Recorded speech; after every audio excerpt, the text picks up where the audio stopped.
Nightfall का रहस्य, the mystery of nightfall, ये एक ऐसी चीज़ है जो हर पेशेंट आके कहता है कि मुझे नाइटफॉल हो गया, मेरे को इरेक्टाइल डिसफंक्शन हो गया, मेरा स्पर्म पुअर हो गया, मुझे नाइटफॉल होता था, मेरे बेबी नहीं हो सकता, दुनिया भर की चीज़ें। आज इस वीडियो में मैं आपको बताने वाला हूँ पूरा नाइटफॉल का रहस्य खोल के। मैं डॉक्टर सुनील जिंदल हूँ, रिप्रोडक्टिव मेडिसिन स्पेशलिस्ट हूँ, यूरो एंड्रोलॉजिस्ट हूँ, ऑपरेट करता हूँ, सर्जरी करता हूँ, साइंटिफिक काम करता हूँ। नाइटफॉल पे इसलिए बना रहा हूँ क्योंकि मैं ये चाह रहा था कि इसका सत्य आपके सामने लाऊं। इसे एंड तक ज़रूर देखिएगा क्योंकि एंड में दूंगा एक bonus tip. Freedom from infertility. What is nightfall? Nightfall actually है क्या? ये तब होता है जब सोते सोते एक आदमी या औरत, मेनली आदमी, इजैकुलेट कर देता है। मतलब एक आदमी सोते सोते अगर सीमन को डिस्चार्ज कर लेता है बिना उसे जाने कि उसने डिस्चार्ज किया है, तो इसे नाइटफॉल बोलते हैं। इसे इंग्लिश में वेट ड्रीम्स भी बोलते हैं और इंग्लिश में उसका दूसरा नाम है नॉक्टर्नल एमिशन। नॉक्टर्नल का मतलब रात को, एमिशन का मतलब बाहर आना। ये एक बहुत बड़ा मिसनॉमर भी है, लोग इसे बहुत एबनॉर्मल सोचते हैं, पर ये एक नॉर्मल फिजियोलॉजिकल चीज़ किसी किसी में कही जा सकती है। ये क्यों होती है ये तो मैं आपको रीजंस बाद में बताऊंगा, लेकिन नॉक्टर्नल एमिशन देखा गया है कि जब too much of sexual exposure हो, दिमाग के अंदर सेक्स बहुत सारा घूम रहा हो और एक्टिविटी बहुत कम हो, तो इस तरह से जो चीज़ बन रही है उसको निकलने का एक जरिया मिलता है जिसको बोलते हैं नाइट फॉल। अगला क्वेश्चन है, at what age does this happen? ये कौन सी उम्र में होती है?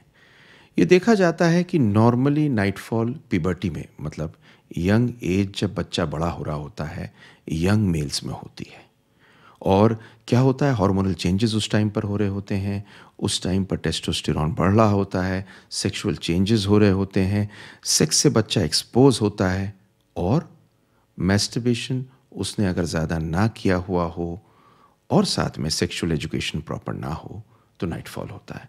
और ये नाइटफॉल इतनी टेंशन दे देता है कि पूरी कहानी अल्टीमेटली बदल जाती है, पर नॉर्मली ये यंग एज में होता है। क्या ये बिल्कुल नेचुरल है? Is it natural? Yes, it is natural.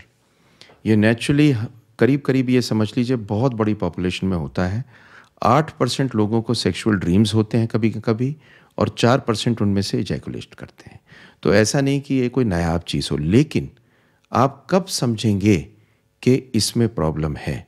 तो मैं अभी आपको 5 चीज़ें बताने वाला हूँ कि इनके होते हुए ये अननेचुरल है। When is it unnatural? Number 1, अगर आपको प्रोस्टेटाइटिस है, आपके प्रोस्टेट ग्लैंड में सूजन आ गई है, कैसे मालूम चलेंगी? यूरिन करते समय आपको दर्द होगा और पॉटी के रास्ते आपको दर्द होगा। नंबर 2, अगर आपके नीचे हिस्से में कंटिन्यूसली पेन और भारीपन है। नंबर 3, अगर आपके यूरिन में या वीर्य में साथ में स्मेल आती है, मतलब इन्फेक्शन है।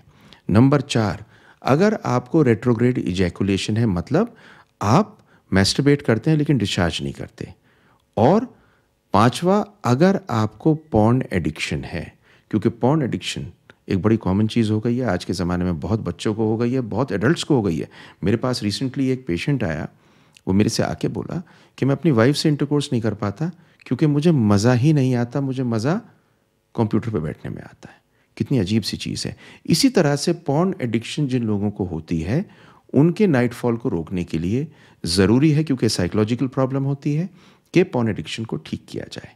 और साथ में ऑफ कोर्स जिन लोगों को इसके साथ में एक अजीब सी चीज़ है, हमारे एरिया में, दुनिया में नहीं होती, धात सिंड्रोम। इस पर एक वीडियो है, ज़रूर देखिए। जिन लोगों को धात सिंड्रोम होता है वहाँ पर भी ये समस्या होती है। तो इन 6 कंडीशन में इसका इलाज करना ज़रूरी है। नेक्स्ट क्वेश्चन, कितनी बार नाइटफॉल होना नॉर्मल है?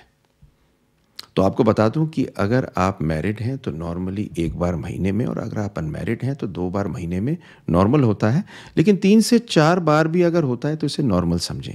अपने दिमाग पे किसी भी सोर्स का जोर मत डालिए और वरी मत होइए। अगला क्वेश्चन आता है, क्या मैं वेट ड्रीम्स होने बंद कर सकता हूँ? देखिए, ऐसा है, अगर आपको नॉर्मली हो रहे हैं तो इनको बंद करने का कोई ख़ास रीज़न नहीं है, लेकिन अगर आप बंद कर सकते हैं तो हाँ, कुछ दवाइयाँ होती हैं जो दे के इनको बंद किया जा सकता है। मैं एक अगली वीडियो बनाऊंगा of how to control and treat nightfall, वो ज़रूर देखिएगा। वो नेक्स्ट वीक रिलीज़ करूंगा या उसके अगले हफ्ते रिलीज़ करूंगा, उसे देखिएगा। अगला एक चीज़ बड़ी इंपॉर्टेंट जो आपको मैं देने वाला हूँ, बोनस टिप। बोनस टिप 3 चीज़ें। नंबर 1, नाइटफॉल या वेट ड्रीम्स बिल्कुल नॉर्मल फिजियोलॉजिकल इशू है। इसको बहुत बड़ी बात मत बनाइए। टीनेजर्स में, यंग लोगों में ज़्यादा होती है, जब एज बढ़ती है तो कम होती है। एक बात को गौर से समझिए, सीमन कंटिन्यूसली बन रहा होता है, ये बनता हुआ सीमन बाहर आना है। सेक्सुअली आदमी जब ज़्यादा एक्टिव होगा, टेस्टोस्टेरोन होगा, ज़्यादा बनेगा, ज़्यादा एक्टिविटी होगी, लेकिन अगर रिलीज़ नहीं होगा तो रिलीज़ करने का कोई तो तरीका चाहिए, और उसका तरीका नॉर्मली नाइटफॉल होता है। दूसरी चीज़, जो सेकंड चीज़ मैं आपको बताने वाला हूँ, नाइटफॉल को उर्दू में कहते हैं कसरत ए इहतिलाम, और ये कहते हुए बहुत से पेशेंट्स आते हैं और उनके दिमाग में गिल्ट होती है, फ्रस्ट्रेशन होता है, डर होता है, भय होते हैं। ये बिल्कुल करने की ज़रूरत नहीं है।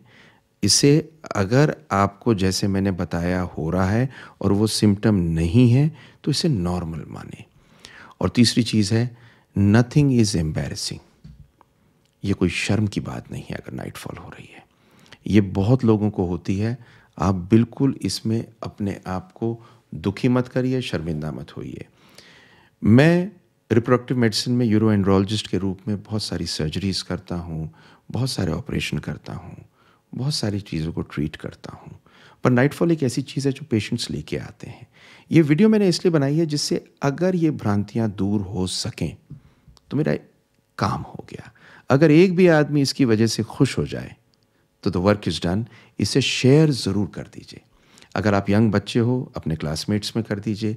इस बारे में कोई बात नहीं करता, मैं बात करके आप लोगों को हेल्प करना चाहता हूँ। Please do this, share, like, subscribe कर दीजिए and see my next video. Dhat syndrome वाली वीडियो भेजिए। फर्टिलिटी चैम्पियंस एक ग्रुप है, उसे ज्वाइन करिए and I would love it if next week you see my video on Nightfall. See my next video. Thank you.